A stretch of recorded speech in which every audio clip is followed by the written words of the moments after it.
A quick post about a psychological term that reflects what we're all experiencing right now. It's called cognitive dissonance. And cognitive dissonance is that mental discomfort when we have a belief and then new information or knowledge comes in and it rubs up against what we think we know. And that's what's happening now. That's what's happening with Cosby and other major figures. We're learning that these people that we thought were Cliff Huxtable or were the top person in a field did awful things for decades, unchecked.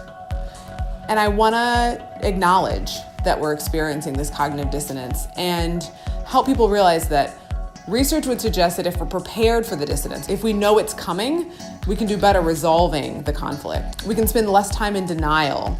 We can integrate that new information into our understanding and decide how we're going to resolve our conflict.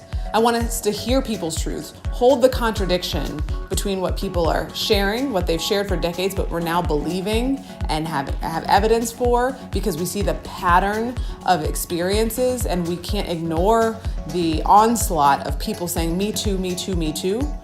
And these figureheads, these people that we thought were so perfect.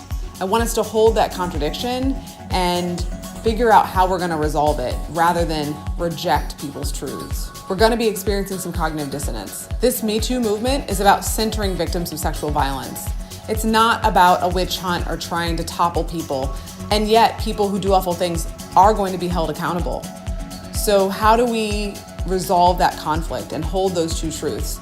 I invite you to share how you're navigating and resolving the conflict. I know for me, knowing that I'm experiencing that dissonance helps me to not reject the stories of the numerous people who've been assaulted, not just by Cosby, but R. Kelly and Weinstein and Nassar and so many people who have been named, who've been allowed to go unquestioned for decades. So continue to support people who are speaking truth to power.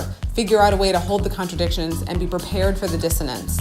But let's not stop listening and believing people for their truth.